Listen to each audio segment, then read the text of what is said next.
ನಮಸ್ಕಾರ ಗೆಳೆಯರೇ, ದೇಶ ಪ್ರೇಮಿಗಳೇ, ನಮ್ಮ ಕನ್ನಡ ಡಿಫೆನ್ಸ್ ನ್ಯೂಸ್ ಯೂಟ್ಯೂಬ್ ಚಾನಲ್ಗೆ ಸ್ವಾಗತ ನಿಮಗೆ.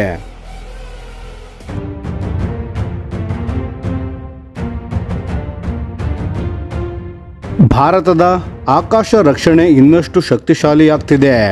ರಷ್ಯಾದಿಂದ ಒಂದು ದೊಡ್ಡ ಸುದ್ದಿ ಬಂದಿದೆ. S-400 ಸುದರ್ಶನ ವಾಯುರಕ್ಷಣಾ ವ್ಯವಸ್ಥೆಯ 4ನೇ ಸ್ಕ್ವಾಡ್ರನ್ ಭಾರತಕ್ಕೆ ತಲುಪಿದೆ ಮತ್ತು ಇದು ಕೇವಲ ಒಂದು ಡೆಲಿವರಿ ಅಲ್ಲ ಸ್ನೇಹಿತರೆ. ಇದರ ಹಿಂದೆ ಒಂದು ದೊಡ್ಡ ಕಥೆಯೇ ಇದೆ. ಇವತ್ತು ಆ ಕಥೆಯನ್ನು ಸಂಪೂರ್ಣವಾಗಿ ನಿಮಗೆ ಹೇಳ್ತೇನೆ. ಕೆಲವು ದಿನಗಳ ಹಿಂದೆ S-400 ಸುದರ್ಶನ ವ್ಯವಸ್ಥೆಯ 4ನೇ ಸ್ಕ್ವಾಡ್ರನ್ ರಷ್ಯಾದಿಂದ ಹಡಗಿನಲ್ಲಿ ಭಾರತಕ್ಕೆ ಬಂದಿದೆ. ರಕ್ಷಣಾ ಮೂಲಗಳ ಪ್ರಕಾರ ಇದನ್ನು ಶೀಘ್ರದಲ್ಲೇ ಆಪರೇಷನಲ್ ಏರಿಯಾದಲ್ಲಿ ನಿಯೋಜಿಸಲಾಗುತ್ತದೆ. ಅಂದರೆ ಇದು ಬಂದಷ್ಟೇ ವೇಗವಾಗಿ ಕಾರ್ಯಾಚರಣೆಗೆ ಸಿದ್ಧವಾಗುತ್ತಿದೆ. ಇದರ ಹಿನ್ನೆಲೆ ನೋಡಿದರೆ 2018ರಲ್ಲಿ ಭಾರತ ಮತ್ತು ರಷ್ಯಾ ನಡುವೆ ಒಂದು ಐತಿಹಾಸಿಕ ಒಪ್ಪಂದ ಆಯಿತು. 5 S-400 ಸ್ಕ್ವಾಡ್ರನ್ಗಳನ್ನು ಖರೀದಿಸಲು ಬರೋಬ್ಬರಿ $5.43 ಬಿಲಿಯನ್, ಅಂದರೆ ಸುಮಾರು 45,000 ಕೋಟಿ ರೂಪಾಯಿಗಳನ್ನು ಖರ್ಚು ಮಾಡಲಾಯಿತು. ಮೊದಲ 3 ಸ್ಕ್ವಾಡ್ರನ್ಗಳು 2 ವರ್ಷಗಳ ಹಿಂದೆಯೇ ಬಂದಿದ್ದವು. ಆದರೆ ರಷ್ಯಾ ಯುಕ್ರೇನ್ ಯುದ್ಧದ ಕಾರಣ 4ನೇ ಮತ್ತು 5ನೇ ಸ್ಕ್ವಾಡ್ರನ್ಗಳು ತಡವಾಗಿದ್ದವು. ಈಗ 4ನೇ ಸ್ಕ್ವಾಡ್ರನ್ ಬಂದಿದೆ. 5ನೇ ಸ್ಕ್ವಾಡ್ರನ್ 2027ರಲ್ಲಿ ಬರುತ್ತದೆ ಎಂದು ಅಧಿಕಾರಿಗಳು ಹೇಳಿದ್ದಾರೆ. ಈಗ ಇಲ್ಲಿ ಒಂದು ರೋಮಾಂಚಕ ವಿಷಯವನ್ನು ಹೇಳಬೇಕು ಸ್ನೇಹಿತರೆ. ಈ S-400 ಸುದರ್ಶನ ಆಪರೇಷನ್ ಸಿಂಧೂರ್ ಸಮಯದಲ್ಲಿ ನಿಜಕ್ಕೂ ಅದ್ಭುತ ಕೆಲಸ ಮಾಡಿದೆ. ಪಾಕಿಸ್ತಾನದ ವಾಯುಪಡೆಯ ಒಂದು ಅತ್ಯಂತ ಮೌಲ್ಯಯುತ ನಿಗಾ ವಿಮಾನ ಅಂದರೆ ಸರ್ವಿಲೆನ್ಸ್ ಏರ್ಕ್ರಾಫ್ಟ್ ಎವಾಕ್ಸ್ 300 ಕಿಲೋಮೀಟರ್ಗಳಿಗಿಂತ ಹೆಚ್ಚು ದೂರದಲ್ಲಿ ಹಾರಾಡ್ತಿತ್ತು ಮತ್ತು ಈ ಸುದರ್ಶನ ಚಕ್ರ ಅಷ್ಟು ದೂರದಿಂದ ಆ ವಿಮಾನವನ್ನು ಹೊಡೆದುರುಳಿಸಿತು. ಇದು ಸರ್ಫೇಸ್ ಟು ಏರ್ ತಂತ್ರಜ್ಞಾನದ ಅತ್ಯಂತ ಉದ್ದದ ದಾಖಲಾದ ಕಿಲ್ ಎಂದು ಹೇಳಲಾಗ್ತಿದೆ.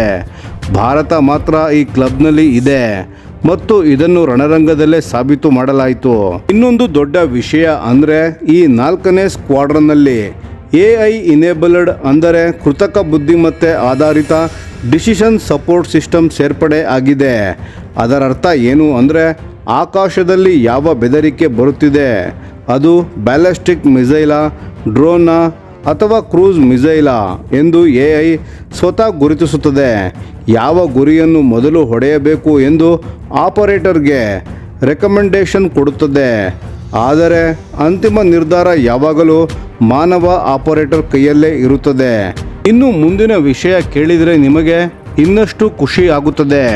ಡಿಫೆನ್ಸ್ ಅಕ್ವೈಷನ್ ಕೌನ್ಸಿಲ್ ಅಂದರೆ DAC ಇನ್ನೂ 5 ಹೊಸ S-400 ಸ್ಕ್ವಾಡ್ರನ್ಗಳ ಖರೀದಿಗೆ ಅನುಮತಿ ಕೊಟ್ಟಿದೆ. ಅಂದರೆ ಒಟ್ಟು 10 ಸ್ಕ್ವಾಡ್ರನ್ಗಳು ಭಾರತದ ಆಕಾಶ ಸಂಪೂರ್ಣ ಕಾವಲಿರುತ್ತದೆ. ಜೊತೆಗೆ ಭಾರತ ತನ್ನದೇ ಆದ ವ್ಯವಸ್ಥೆಯನ್ನು ಅಭಿವೃದ್ಧಿ ಕೂಡ ಮಾಡುತ್ತಿದೆ. ಅದರ ಹೆಸರು ಪ್ರಾಜೆಕ್ಟ್ ಕುಶ.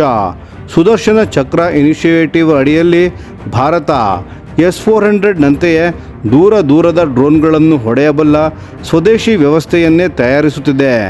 ಈ ಯೋಜನೆಯಲ್ಲಿ ಸೋಲಾರ್ ಇಂಡಸ್ಟ್ರೀಸ್ ಎಂಬ ಭಾರತೀಯ ರಕ್ಷಣಾ ಕಂಪನಿ ಡೆವಲಪ್ಮೆಂಟ್ ಮತ್ತು ಪ್ರೊಡಕ್ಷನ್ ಪಾರ್ಟ್ನರ್ ಆಗಿ ಕೆಲಸ ಮಾಡುತ್ತಿದೆ.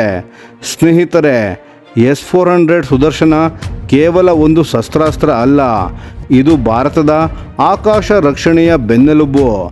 ಆಪರೇಷನ್ ಸಿಂಧೂರ್ ರಣರಂಗದಲ್ಲಿ ಸಾಬೀತಾದ ಈ ವ್ಯವಸ್ಥೆ ಇಂದು 4ನೇ ಸ್ಕ್ವಾಡ್ರನ್ನೊಂದಿಗೆ ಇನ್ನಷ್ಟು ಬಲಿಷ್ಠವಾಗಿದೆ ಮತ್ತು ಭಾರತ ಒಂದು ಕಡೆ ರಷ್ಯಾದ ಸಿಸ್ಟಮ್ಗಳನ್ನು ತರ್ತಿದ್ರೆ ಇನ್ನೊಂದು ಕಡೆ ತನ್ನದೇ ಸ್ವದೇಶಿ ವ್ಯವಸ್ಥೆಯನ್ನು ಕಟ್ತಿದೆ.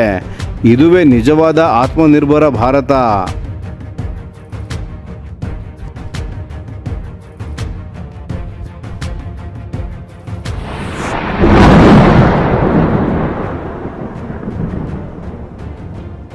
ಈ ವಿಡಿಯೋ ನಿಮಗೆ ಇಷ್ಟವಾಗಿದ್ದರೆ ಲೈಕ್ ಮಾಡಿ ಮತ್ತು ನಮ್ಮ ಚಾನೆಲನ್ನು ಸಬ್ಸ್ಕ್ರೈಬ್ ಮಾಡಿ ಹಾಗೂ ಬೆಲ್ ಐಕಾನ್ ಒತ್ತಿ.